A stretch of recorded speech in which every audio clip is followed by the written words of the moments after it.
I know it's here somewhere. Finally. Oh, it's time for the doctor.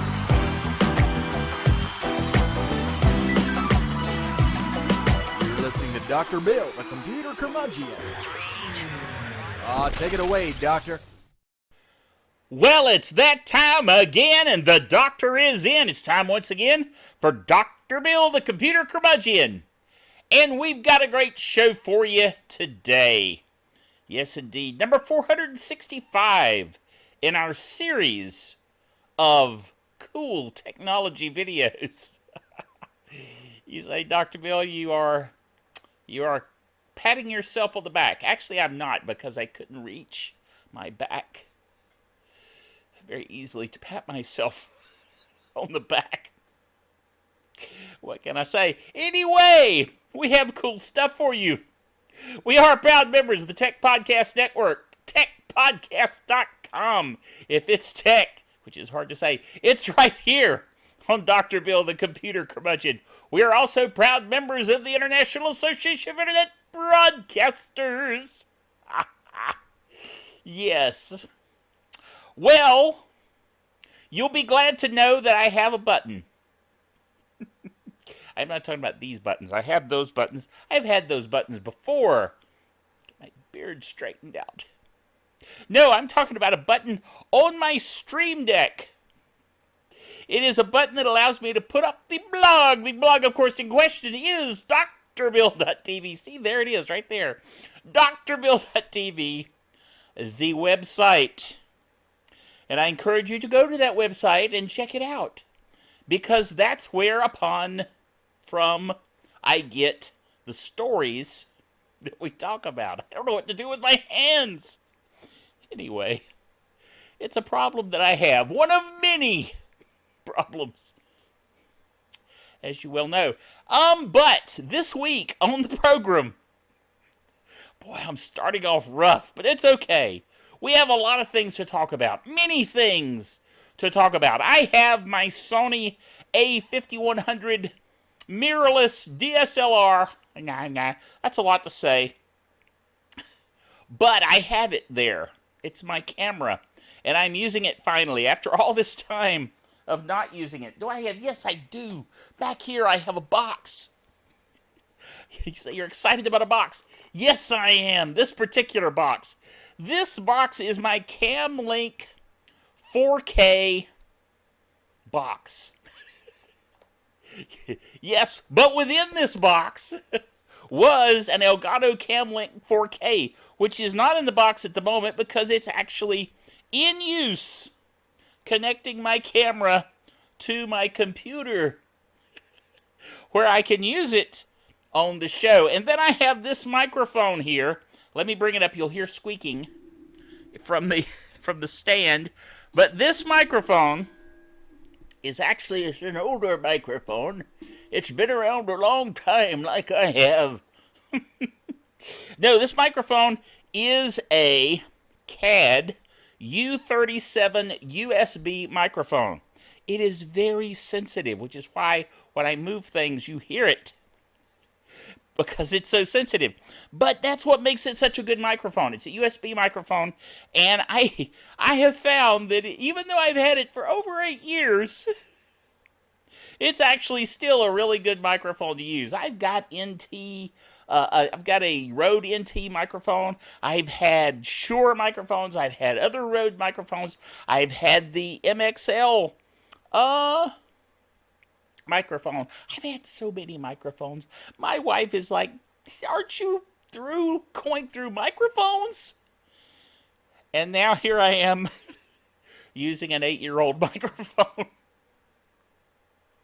But she loves me, so she's going to keep me, even though I'm a handful.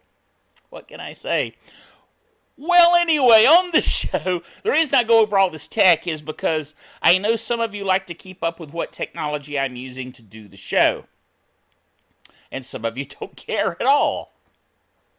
So there's that. But I have lots of tech here in front of me. Lots of stuff. But there's something I want to share with you. and that is about the CamLink. I have tried many times to use a CamLink. I'll see if I can get it where it's lit properly. I've tried many times to use an Elgato CamLink before. I even borrowed the Game Master's CamLink, and I couldn't even get it to work. And he got it to work, so I'm like, dude, what's the deal with this? So I knew it was me. It wasn't the CamLink's fault. But I found the correct settings for the CamLink, and it works. And I'm so excited. But anyway, let's get on with the show. I just wanted to share with you that you don't be deterred by your technology going squirrely. When it does, just beat on it. If you have to. No, that doesn't help, but it makes you feel better. Okay, anyway, let's look at the blog that I mentioned, the aforementionedly previous mentioned drbill.tv blog, which I think I put up on the screen. Let me check. Yes, I did. I put it up on the screen. I can't tell unless I have OBS activated where I can see it. I'll get rid of it now. I'm still learning my buttons. Deep fake. Have you ever heard of deep fake? Deep fake is technology that allows you to basically make anybody's face appear on somebody else's face so that it looks like they're doing the shot. Did you get that? So there's a deep fake that I posted on the blog from YouTube where it looks like Robert Downey Jr. and Tom Holland are doing a scene from Back to the Future. It's pretty cool. You gotta check it out. And actually, Robert Downey Jr. said, so when do we start shooting? He thought, whoa, this is a good idea. And actually, I wouldn't be surprised if they eventually do a remake with Tom Holland and Robert Downey Jr. Wouldn't that be cool? Anyway, I like that idea. So, you never know. You heard it here first. Okay. Next item. This item is interesting. This guy has a DIY channel, do-it-yourself channel on YouTube. And he has a video here, transform a damaged laptop into an all-in-one desktop PC. And that sounds like it'd be a what? But he does, and it's a good job. And he makes it look primo. I mean, it's very cool. You gotta go watch this video. Now, I can't show it here, because if I show it here, then I'll get into all these attribution issues, and YouTube will jerk me off. It's like the old hook that they would used to use to pull people off screen. Except it would be electronic. So I can't do that. But go look at it. Now, the other thing is, I mentioned Manjaro Linux in my last netcast, I believe it was. And we talked about it having a Linux version of the week. Not every week, but some weeks. But Manjaro just came out with a new version, 19.0. It is called Kyrix. K-Y-R-I-X, Kyrix. And it is still really lean and works very fast. And I like the look and feel of Manjaro. And I like the XFCE interface. Very, very light, clean UI, user interface. And so I encourage you to check out Manjaro. Now, there's something else I wanted to mention, if I can find it. Why is it that when I do a show, I don't just go ahead and prepare in advance for everything I'm going to do on the show? I don't know. Oh, but I don't. And you get to see me just sit here and go, where is it at? It's here somewhere. Okay, that's not it. I found it. See, I have a Notepad plus. That's 2 pluses. 2 of them. But I use it for more than just a text editor. I use it to kind of keep up with things, which you know I need to do. So, these are Linux must-have softwares for any build that I do. It dawned on me that I haven't told you the things that I like on my Linux builds. Okay? So, Office, LibreOffice. You've heard me say that before. That's not news. Image manipulation or image editor. The GIMP. You've heard me say that before. Editor, Notepad QQ.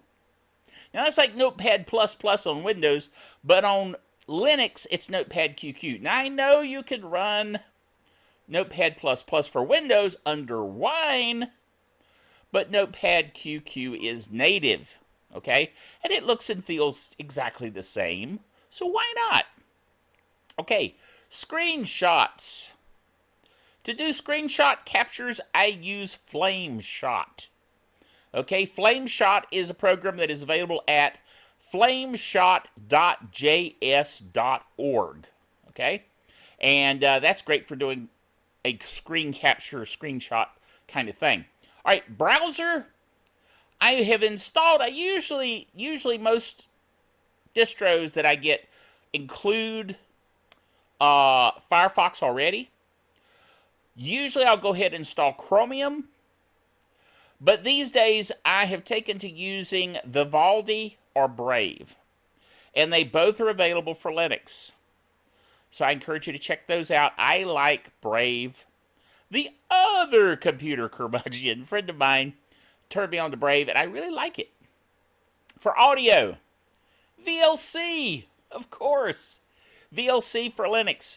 For video capture from sites, in other words, for YouTube videos, acquiring them, things of that nature, 4K video download. 4kvideodownload.com is where you can find that. They have a free version, they have a paid version. I have paid for it because I use it so much. For email, Thunderbird. Yes, good old venerable Thunderbird. For the Bible software of choice, I use eSword. You already know that I love eSword, but I use it under Wine on Linux, okay?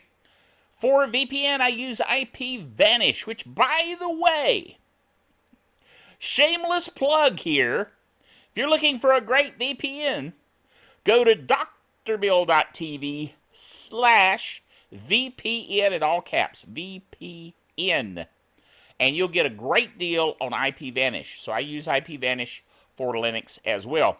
For VNC usage, in other words, the client side of VNC, I use Remina, REMMINA. For MP3 tag editing, because I do a lot of audio production, I need to be able to do MP3 tags. I use EasyTag on Linux. I use MP3 tag on Windows, EasyTag on Linux.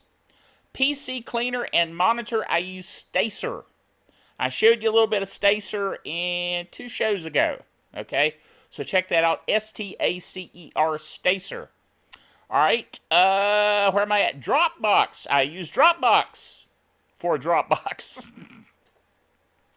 Okay, video recorder, Cheese.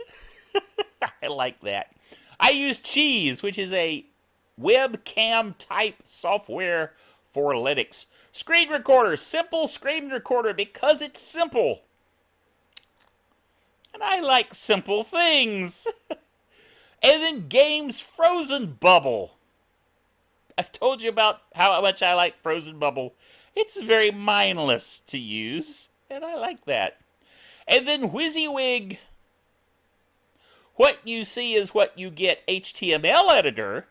I use Blue Griffin. Blue Griffin. Griffon. Blue Griffin. The color blue and then Griffin. So those are the must-have softwares for Linux. And I wanted to share them with you. And I have. So that'll do it for this show.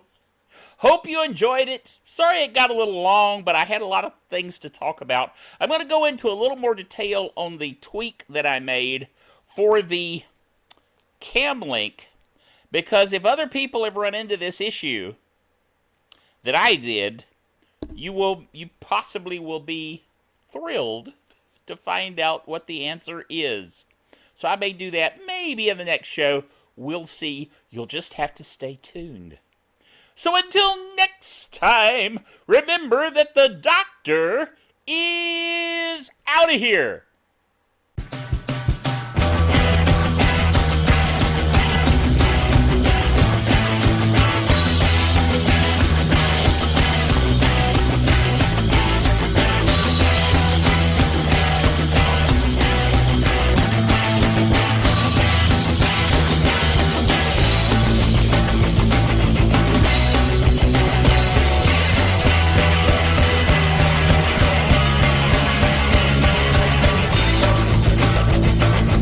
Dr. Bill, the Computer Curmudgeon, is a production of DrBillDaily.net with all the honors, rights, and privileges thereunto appertaining.